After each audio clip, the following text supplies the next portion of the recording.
کوئی بھی باغ ہو وہ مکمل نگہداشت چاہتا ہے۔ اگر اس کی رکھوالی میں کچھ وقفہ آ جائے یا مالی اس طرف توجہ نہ دے یا سست ہو جائے یا اس باغ کی جو پھول پودوں کی درختوں کی جو ریکوائرمنٹ ہے اس کو پورا نہ کرے تو پھر وہ باغ مرجھانے لگتا ہے۔ رکھوالی نہ ہونے سے جن کیاریوں میں پھول کھلتے ہیں وہاں جنگلی جڑی بوٹیاں اگاتی ہیں، اس گھاس کے تختوں پر بھی جنگلی جڑی بوٹیاں اگاتے ہیں، درخت بے ہنگم بڑھنے لگ جاتے ہیں، اور وہی چمن جو خوبصورت نظر آتا تھا وہ اتنا خوبصورت نظر نہیں آتا، گو اس میں پھول پودے اب بھی وہی ہیں، لیکن جو غیر ضروری گروتھ اس میں ہو گئی ہے، جو جنگلی جڑی بوٹیاں اس میں پیدا ہو گئی ہیں، اس کی وجہ سے اس کی خوبصورتی میں، اس کے حسن میں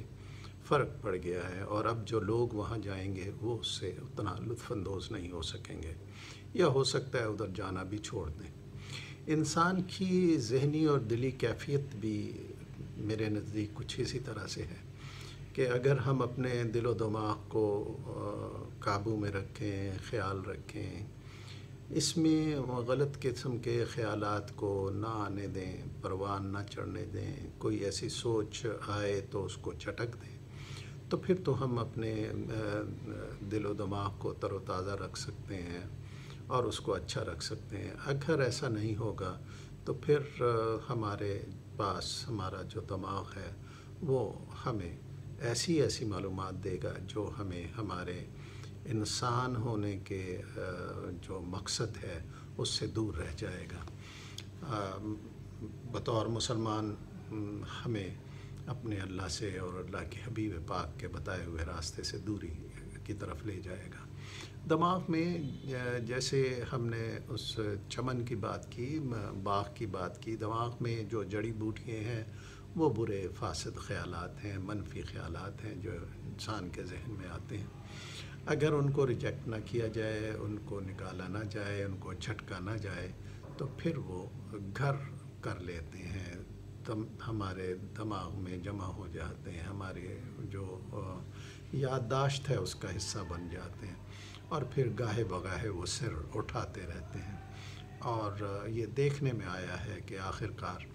وہ انسان کی اچھی سوچ پر غالب آ ہی جاتے ہیں۔ تو لہٰذا اس سے پہلے کہ وہ ایسے خیالات ہمارے دل و دماغ میں جگہ بنانے کی کوشش کریں، بلکہ اس سے پہلے جیسے ہی وہ آئیں ہمیں فوراً ان کو جھٹک دینا چاہیے تاکہ ہمارا دل و دماغ خراب ہونے سے بچ سکے، اور پھر ہم جو بھی کام کریں گے یقیناً وہ اچھائی پر مبنی ہوگا، نیکی پر مبنی ہوگا، بصورت دیگرے ہم برائی کی طرف بڑھتے چلے جائیں گے۔ تو لہٰذا آپ کو اور ہمیں یہ پوری کوشش کرنی چاہیے کہ ہم اپنے ذہن میں آنے والے اول تو آنا ہی نہ دیں، لیکن یہ شاید انسانی استعداد میں نہیں ہے،